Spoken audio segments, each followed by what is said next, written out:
Boa noite, Diniz, Daniel, Rádio Roquete Pinto. É muito interessante que o Fluminense ele vinha de 5 jogos sem vencer, 4 derrotas seguidas, mas o que a gente pôde ver hoje aqui no estádio não foi um clima assim de hostilidade, de torcida cobrando, mas a torcida até se comportou apoiando o time, uma hora ou outra reclamando de uma coisa, mas geralmente é algo que a gente vê nos outros times, né, numa sequência assim negativa, muita pressão, cobrança em CT, em aeroporto, mas a torcida do Fluminense ela acabou não tendo essa reação. Você acredita que a torcida tenha entendido o momento mais como uma oscilação e ainda tem essa confiança no trabalho que vem sendo realizado? Primeiramente, boa noite, obrigado pela pergunta. Eu tenho convicção que sim. Acho que a torcida do Fluminense entende o que está sendo feito. O futebol ele é muito louco, igual fui questionado aqui de céu e inferno, que não tinha nem céu nem inferno. Foram 15 dias. A gente perdeu a primeira parte, a gente empatou, foi o Cuiabá, aí veio o 0x0 do Flamengo, perdemos depois do primeiro jogo, depois do Flamengo, Botafogo. Aí do Botafogo até a derrota do Flamengo deu menos de 15 dias. E aí começa um monte de, às vezes, de questionamento, mas a torcida do Fluminense, eu acho que tem uma relação com esse time, uma relação muito especial, e ela joga junto com o time e tem sido fundamental desde o dia que eu cheguei aqui. Hoje eu quero agradecer muito a torcida, muito mesmo, muito, porque não é um movimento natural, como eu agradeço sempre, eu agradeço desde a minha primeira passagem aqui. E quando eles vão, também a gente tem que saber entender, mas é uma torcida que está jogando junto com o time do Fluminense. E faz muita diferença ter a torcida do lado. E hoje eles jogaram muito bem. Eles foram fundamentais para que a gente conseguisse uma vitória importante e uma vitória difícil contra um adversário que está com muita confiança, que aqui era quase que um franco atirador. Os últimos resultados deles são muito positivos, tiveram 2 resultados de empate fora, se não me engano, Cruzeiro e Palmeiras, e ganharam de Santos e Atlético Paranaense. Então a gente sabia que era um adversário bem treinado, um time muito organizado, com tudo em dia, com toda estrutura, um time muito jovem, que o Red Bull hoje é uma das forças do futebol brasileiro, vocês sabem disso. É um time que consegue tirar jogadores de time grande, jovens, e levar para lá. Que tem potencial de vingarem na Europa, para eles levarem para as outras equipes do grupo. Então a gente sabia que era um jogo difícil, importante, e a equipe se comportou bem e era muito importante a gente vencer hoje. Boa noite, Fernando. O Bragantino marcou vocês muito em cima, então deu para ver alguns momentos, algumas bolas longas. Eu queria que você explicasse como é que foi o trabalho para você fazer isso. E também mais um ponto, você talvez hoje no Brasil tenha um dos times mais peculiares de maneira de jogar, de formato de fazer o jogo. Isso, em alguns pontos, faz com que você seja mais criticado quando você perde, por você ser talvez um dos únicos que joga desse jeito? Rapaz, eu não sei, provavelmente sim. Mas eu, sinceramente, não acompanho. É muito criticado quem perde, né? E quando perde tem uma coisa diferente, as pessoas criticam, mas não tem muito fundamento as críticas. Com o maior respeito que eu tenho ao pessoal que cobre, voltando no jogo do Flamengo, vocês vão ver até o final do ano quem vai ter 70% de posse com o Flamengo. O jogo de futebol é um jogo de estudo, não é um jogo assim que aí tem assim aquela coisa fácil, que é uma coisa que você escuta toda hora. Alguém falou isso, todo mundo repete. Uma coisa que tem um pouco de verdade, em determinado momento tem muita coisa, é muito pouco para explicar. Então alguém fala assim, uma posse de bola estéreo. A primeira coisa, quando você vai jogar contra o Flamengo, você tem que tentar anular o que os caras têm de melhor. O Flamengo, se tiver a posse com aquela imensa qualidade que eles têm, eles te empurram para lá, como foi no primeiro jogo, e você fica se defendendo. Então uma posse contra o Flamengo, ela nunca é estéreo. É sempre uma maneira de você deixar esse adversário com menos possibilidades de te causar dano. Mas isso quase ninguém fala. Fala assim, uma posse que serve muito. O primeiro objetivo do time, eu sempre falo assim, é procurar não tomar o gol. Porque a gente tem capacidade para criar. A gente quase todos os jogos desde que eu estou aqui fez gol, embora a gente tenha ficado 5 partidas sem fazer, mas a gente vai criar alguma coisa. Com isso, a gente teve 10 escanteios e o Flamengo 4. E a gente sabia que podia sair gol ali. E nós tivemos 10 escanteios, tivemos 2 chances com o Cano de dentro da área grande, de raspada de escanteio, como o Flamengo teve uma do Arrascaeta. Só você ver numa probabilidade, quantas vezes o Arrascaeta fez um gol ali de bola que voltou para a área, como foi o gol deles, e quantas vezes o Cano já fez gol de bola raspada. Então, num jogo de uma certa com a lógica, se o futebol fosse uma coisa só lógica, quem teria feito o gol seria o Fluminense, mas o futebol não é lógico. Mas a gente tem que se concentrar, o treinador e a equipe, de ter alguma lógica, de você fazer coisas que te aproximem de vencer. Então a gente teve um jogo contra o Flamengo, a gente estava mais perto de vencer do que perder. O primeiro jogo a gente esteve muito perto de perder, embora tenha sido 0-0. Esse jogo da quarta-feira, da última... Foi quinta? Foi quinta-feira, a gente teve, o Flamengo teve depois no final, que a gente foi mudando, o time foi perdendo organização. Com 32 minutos, o Ganso deu uma bola para trás ali, ele gerou 3 finalizações, já foi mexendo no time para tentar fazer o gol de empate, e ali que o Flamengo começou a ter um pouco mais de contra-ataque e se aproveitar disso. Mas a gente fica causando um caos e a gente precisa ter equilíbrio. E eu acho que a torcida Fluminense, por incrível que pareça, que a torcida que teria que ser sempre assim, o mais apaixonada, mais emocional, consegue ter um entendimento melhor do que muita gente que cobre futebol. Por incrível que pareça. Isso acontece comigo aqui no Fluminense desde 2019. A torcida consegue entender uma coisa do meu trabalho que as pessoas, às vezes, que estão cobrindo, que são especialistas, que deveriam enxergar, não conseguem enxergar. Então eu sou muito grato à torcida do Fluminense. Quando ela tiver que cobrar, a gente tem que saber aceitar. Porque é uma torcida, o que eles já apoiaram a gente, uma hora ou outra teve vaia, hoje no jogo um pouco, já teve no ano passado em determinados momentos, mas o que eles entregam para o time, eu sou muito feliz poder participar disso. Acho que é uma torcida que consegue empurrar o time, vem muita gente sempre ao Maracanã, e eu peço que eles venham, que eles acreditem, eu sei que eles têm esse sonho imenso da Libertadores, e a gente também tem, e a gente vai fazer de tudo para poder blindá-los com momentos bastante felizes, e aí a gente só não pode prometer, mas assim, nosso trabalho é para poder fazer o torcedor do Fluminense cada vez mais feliz. Tem uma pergunta sua que eu não respondi, mas eu acho que tá bom, né? Boa noite, Diniz. Aqui, Guilherme Gonçalves, Litoral News, parabéns pela vitória. Hoje você acabou perdendo o Felipe Melo e o Samuel para o jogo do próximo final de semana e até indo ao encontro disso em relação aos desfalques. Já tem alguma atualização de algum jogador que está fora que possa passar? E aí, projetando esse jogo sem o Samuel, mais os laterais que estão de fora, acredito que você vai ter que partir para um jogador que tenha jogado improvisado. Você já tentou Alexandre Jesus, Giovani, Perani. Quero saber qual a sua avaliação em relação a essas suas tentativas, projetando o próximo jogo que vai ter que repetir uma tentativa de improviso. Não, a gente vai ter ainda... Agora, eu só estou pensando no River agora, para falar a verdade. Mas a gente vai montar o que tiver de melhor para montar. Vou pensar nesse jogo mais para frente. Sinceramente, agora a gente tem que focar no River, que a gente sabe que é um jogo lá extremamente difícil. E depois do River a gente vai ver o que faz. Eu entendo a pergunta extremamente pertinente. O Felipe Melo é uma substituição para a gente hoje tranquila, a gente tem jogador para botar, dar a posição. E essa do Samuel, a gente vai ter que pensar com calma quando a gente estiver trabalhando o jogo do Goiás. Boa noite, Fernando Diniz. Edel Nerei, Web Rádio Fluminense, canal Fluminense, parabéns pela vitória. Aproveitando que você falou da torcida, ela fez um movimento hoje um pouco diferente, mas para quem está acostumado, sabe que ela faz com constância. Ela deu moral pro Cano, né? O Cano tá ansioso, os gols não tá saindo, ela quitou o nome do Cano como se tivesse feito um gol, né? Isso para trazer ele para trazer um pouco de afago para ele. Como é que você vê ele internamente? Ele tá ansioso. O travante quando não faz gol, sabe como é que fica, né? Como é que você tá sentindo ele? Não, o Cano muito diferente de todos os outros, tá super tranquilo. Tá perto de fazer gol, de novo. Daqui a pouco ele vai começar a fazer, tenho confiança plena. Ele ajuda nas outras partes do jogo, não deixa de ajudar o time na parte defensiva. É um exemplo daquilo que eu considero ser a alma do time, no aspecto solidário. E o mais importante é que o Cano, nesses últimos 2 jogos, ele passou a ter oportunidade de marcar gol.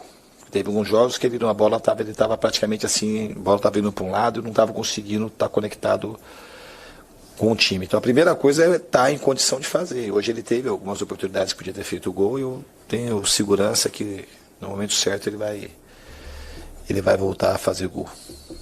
Boa noite, Diniz. Gustavo Garcia, GE. Globo. Parabéns pela vitória. Obrigado. Diniz, eu queria que você fizesse sua análise da partida. Ainda não falou, né, sobre o que você achou da atuação. E também, assim, se ela traz alívio para você antes desse jogo tão decisivo contra o River Plate. Não sei se... alívio é uma palavra... Pode ser, você chamar de alívio, tá um pouco de paz interna. Mas no fundo, o que eu sinto mais alegria é quando o time começa a dar sinais de recuperação no campo. Acho que a gente fez partidas muito abaixo, inclusive eu considero a do Cuiabá uma partida que de 2-0 bem abaixo do padrão do Fluminense. Quando você ganha, a gente tenta fazer as correções, mas existe um ambiente, estava num momento de muita empolgação, que a gente vinha naquela sequência grande, sem tomar gol, tinha ganho do Cruzeiro com 2 jogadores a menos, 5-1 do River, o jogo da final. E aí a gente começou ali a cair de produção, combinou lá que aí veio o jogo do Flamengo, 0-0, a gente jogou muito mal no primeiro tempo, aquele jogo, a gente foi dominado. Depois jogamos o segundo tempo com um jogador a menos e conseguiu se defender muito bem. E aí fomos jogar contra o Botafogo, tivemos um primeiro tempo razoável, mas sem profundidade, sem criar chance de gol. E foi uma derrota merecida, o Botafogo jogou melhor que nós. E aí vamos para a Bolívia, também a gente colocou o time todo praticamente que não vinha jogando. A gente perdeu um jogo lá na altitude. E depois contra o Corinthians a gente voltou a jogar bem. Jogamos muito bem o primeiro tempo, e no segundo tempo, embora a gente não tenha jogado muito bem, assim como foi o primeiro, a gente produziu chances claras de gol para poder ter vencido a partida. Então o resultado do Corinthians era um resultado, pelo que aconteceu, para contar bem a história da partida, era um resultado de vitória. E aí isso começa a dar um pouco de ânimo. E o jogo do Flamengo, eu já falei isso, falei um pouco hoje, falei muito na entrevista pós-jogo, a gente fez um jogo um pouco sem inspiração, para poder criar as chances que a gente precisava, faltou um pouco de profundidade, mas foi o que faltou no jogo. O resto das outras coisas, a gente marcou extremamente bem, pressionamos muito o Flamengo, tivemos a posse o tempo todo, e faltou o terço final a gente conseguir criar mais condições para finalizar. E hoje a gente fez uma partida, aí vindo para o jogo de hoje, a gente fez uma partida muito difícil, porque é um time bem treinado, com jogadores jovens, que vem num momento muito bom. O começo do jogo, até uns 7, 8 minutos, eu estava olhando o relógio, eles estavam melhores na partida, e em determinado momento a gente tem uma escapada e começou a encaixar, e a gente dominou muito bem o primeiro tempo, fizemos 2 gols, podia ter matado o jogo ali, podia ter feito o terceiro e o quarto gols. No segundo tempo a gente voltou com a marcação, que foi um fator preponderante para a nossa boa atuação no primeiro tempo. A gente começou, não sei se a gente cansou um pouco ou não, mas se desorganizou um pouco e a gente começou a afrouxar um pouco a marcação, cedemos o gol para eles, mas a gente ainda teve chances mais claras para marcar, mas tivemos uma queda de rendimento no segundo tempo. E isso a análise que eu faço do jogo é essa. Boa noite, Diniz. Caio do Super Esporte, queria dar parabéns pela vitória. Obrigado. Queria fazer uma pergunta, já que você falou sobre o próximo jogo ser o mais importante do River Plate, já para não projetar o próximo do Brasileiro. Para esse próximo jogo contra o River Plate, tem algumas situações que a gente ainda não sabe como é que estão. Se o Marcelo e o Keno têm condições de jogo, podem ter ou não. E se o Nino, que saiu hoje aparentemente sentindo alguma coisa, se está tudo bem com ele.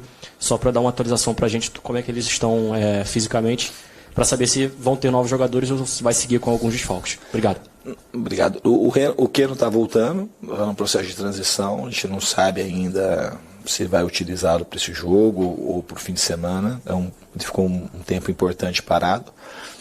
O Marcelo provavelmente vai estar fora. E o Nino, a gente não sabe, mas o Nino também não teve lesão muscular. Ele teve ali um sinal, começou a doer a panturrilha, não teve lesão, porque ele teria saído de maca, ele ficou no campo e falou assim, estou me incomodando. E a gente vai reavaliar para ver se vale a pena levar ele para a Argentina para jogar ou segurar. Então o Nino a gente não sabe, e o Keno, os dois são dúvida. O Marcelo provavelmente vai estar fora. Vitor Lessa. Diniz, nesse momento em que você está com um elenco mais curto devido a essas lesões e essa sequência pesada também, quanto mais opções tiver, melhor, né? E os garotos acabam fazendo parte desse contexto também. Na altitude, o Esquerdinho teve a primeira chance dele lá como no profissional, né, com 17 anos. O Isaac entrou também por lá, depois o Arthur entrou contra o Corinthians, num jogo muito difícil.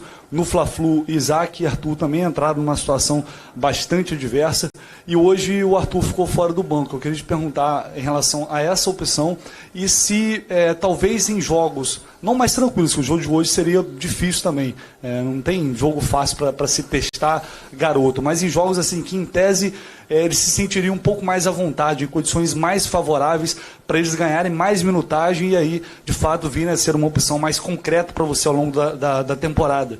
Assim, por que deles não terem recebido uma oportunidade hoje, por exemplo, que poderia ser um jogo assim, que acabou ficando mais difícil do que o esperado, mas, enfim, eu acho que seria uma chance deles terem mais minutos também em campo. Então, nessa, assim, lançar o jogador, assim, é uma coisa, quando faz uma análise de fora, quando você está fazendo, parece que é uma coisa fácil, e parece que eu fiz um movimento até equivocado, né? De colocar eles num momento difícil, e agora que no segundo o Suminel era um jogo fácil, parece mais fácil, foi 2-1 do jeito que foi. Aí se botam do jogo e o moleque hoje não corresponde, a gente tem um empate, aí a torcida ia fazer aquele movimento que faz. Então, depois do passado, parece que era para botar. Hoje não era para botar contra o Corinthians, acho que hoje era mais fácil que contra o Corinthians, que o jogo a gente estava dominando o jogo, o time estava jogando bem, o Arthur entrou melhor naquele jogo. E a gente tem que jogar de acordo com o que está acontecendo nos treinamentos. Eu vou botar o jogador, e é uma coisa que, se tem uma coisa que eu sei fazer bem é lançar garoto. Aqui no Fluminense, só que assim, a gente tem que saber e sentir. Então não é uma coisa, porque é fácil falar de fora, assim, não tem uma varinha de condão. A gente pega as coisas que a gente faz análise assim meio superficial, aí fala uma coisa hoje, aí quando dá resultado, deixa de falar, como aquelas que eu já falei com você, da preparação física, aqueles negócios vai falando, vai pegando base superficial. Esse negócio do skate, mas de repente é botar o esquerdinho, você tem que sentir. Eu senti que era hora de botar, naquele momento que eu estou vendo o treinamento. Eu senti como é que repercutiu, e eu vou trabalhando sempre no foco para saber o melhor momento de botar. Então, assim, quem está fora tem uma análise diferente de quem está dentro. Porque nunca é uma coisa fácil. Hoje não era, na minha opinião, não era momento para botar. Eu boto aqueles que eu acho que vai aproximar da vitória. E lançar moleque, não é que é uma coisa lançar moleque assim que eu quero lançar moleque. Tem que ter os moleques para lançar. Quando tem moleque para lançar, eu vou dando estímulo e vou sentindo, vou percebendo quando é que eu tenho que lançar ou não. Não é uma coisa assim que é um jogo mais fácil, um jogo mais difícil, e você vai assim que é uma coisa lógica. Vou botar um jogo mais fácil e vai acontecer. Primeiro que esse jogo fácil, jogo mais fácil, vai ser muito difícil o campeonato. Esse campeonato brasileiro não está fácil para ninguém, não tem jogo mais fácil. A gente tem que ir preparando os jogadores na medida que eu sentir que os jogadores estão mais prontos e vai aumentar a chance do Fluminense ganhar. Eu nunca boto o moleque, porque eu vou botar o moleque e o time vai ter mais chance de perder. Nunca fiz isso. É que os moleques, assim, isso é uma mentira. Eu ficava botando o moleque, quando a gente pode estar 3-0 o jogo, obviamente está um jogo 3-0, 4-0, e você lançar moleque assim, pode até acontecer. Mas às vezes que eu boto geralmente os jogadores é porque eles estão merecendo ganhar e brigar pela titularidade. Dificilmente eu fico botando o jogador porque está 3-0, porque isso também não ajuda muito. Quando o jogo está resolvido, assim, pro moleque e amadurecendo, você sabe disso, assim, não posso te recordar 2019, que aconteceu com o João Pedro, com o Marcos Paulo, com o Miguel, com outros tantos aí que jogaram naquela ocasião aqui.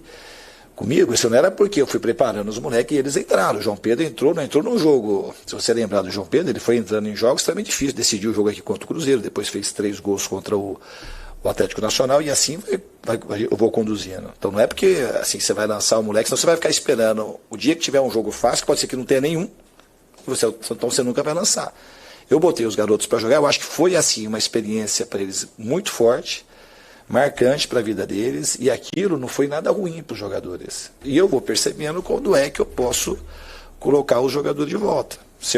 Quando eu achar que o Fluminense vai ter mais chance de ganhar com eles em campo, você pode ter certeza que eu vou botar. Eu só não quis dizer que você colocou em condições ruins, não. É só mesmo para critérios também, porque a gente fora a gente não consegue ter a análise que você tem no dia a dia, né? Mas não quis dizer que você quis colocar eles numa situação ruim, não. Não, o critério para colocar é o jogador assim, eu perceber que o Fluminense vai aumentar a chance de ganhar. E eu vou acertar e vou errar. Então, assim, é isso, o critério vai ser esse. A gente não vai lançar, porque não existe isso. Lançar porque é legal, porque os moleques são diferentes, porque os moleques são bons. E conforme eles vão amadurecendo e vão se sentindo mais, eu vou sentindo que eles estão mais prontos, eu vou colocando.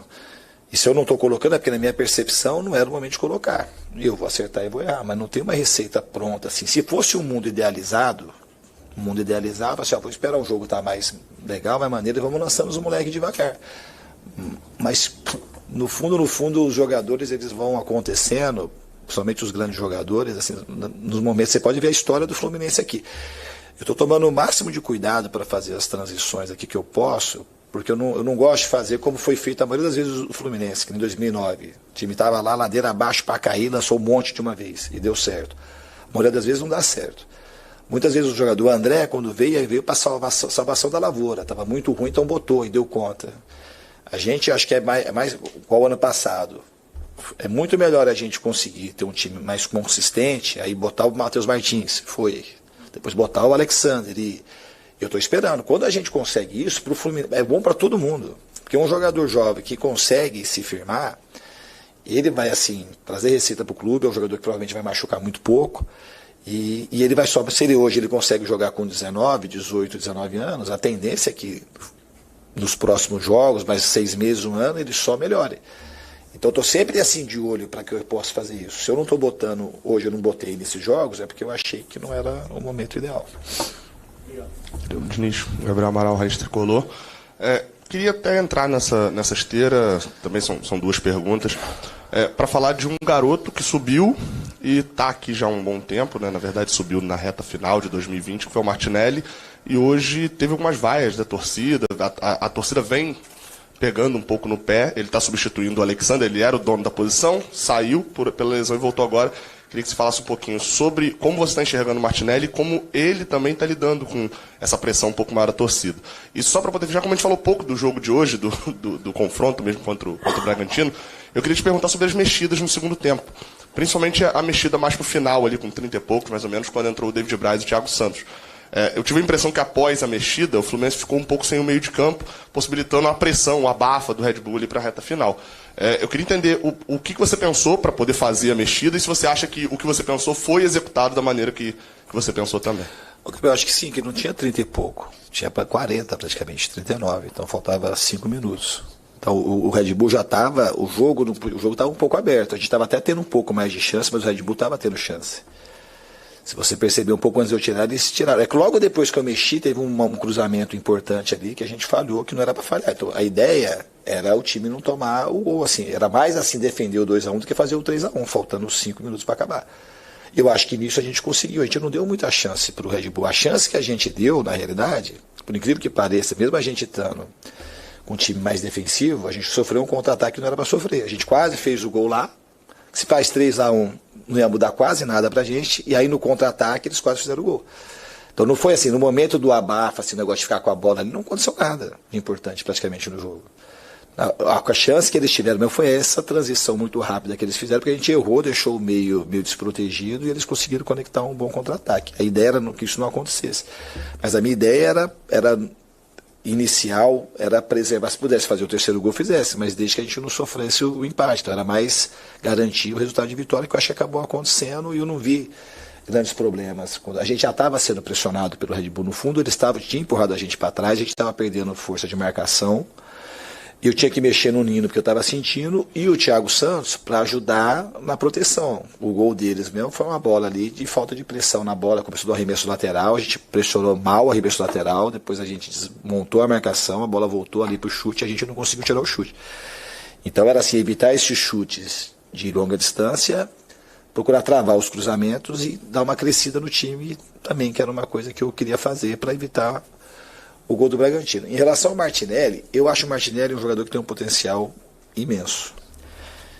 E que está aprendendo a lidar com essas situações. O torcedor, assim, quando ele vai, o torcedor, ele está louco para aplaudir o jogador. E o Martinelli já foi aplaudido aqui também comigo. Muitas vezes, ele fez partidas muito boas. E hoje ele recebeu um pouco de vaia. Assim, eu nem percebi muito a vaia do Martinelli. Eu vi que estava um momento de vaia, eu percebi mais que os jogadores comentaram alguma coisa. Mas é uma coisa para o amadurecimento dele, do Martinelli. Eu acho que ele ficou... Que é a coisa, se você pegar o contexto geral, o Martinelli teve uma lesão grau 3, assim, uma lesão muito séria, que era para ter demorado pelo menos mais quase um mês para ele retornar. Pelo esforço dele, o departamento médico, ele conseguiu voltar antes. Ele voltou praticamente sem ter muito treino, jogou o tempo todo lá em La Paz, depois jogou contra o Corinthians, jogou contra o Flamengo. Então, assim, no fundo, o saldo do Martinelli é muito mais positivo do que negativo. E voltou no momento que a gente estava precisando muito, voltou para nos ajudar. E nos ajudou hoje. É uma coisa ou outra que o Martinelli falta, assim, dele acreditar no imenso potencial que ele tem, para ele poder dar o próximo passo na carreira dele. Porque o futuro dele, eu acho que é um futuro brilhante. Ele tem todas as ferramentas para se tornar um jogador imenso. Ele é um jogador extremamente dedicado, forte, tem boa técnica, talvez seja o jogador que tenha mais resistência do elenco, é um jogador de fino trato, um cara que todo mundo adora. Então eu acho que ele tem um futuro, e ele está melhorando desde que eu cheguei aqui. O Martinelli, se pegar ele de quando eu cheguei e quando ele está aqui, eu acho que ele teve um acréscimo de estima, de confiança, E hoje teve esse momento, mas eu acho que é uma coisa que ele vai superar tranquilamente e eu acho que o futuro dele, de fato, é extremamente positivo. Qual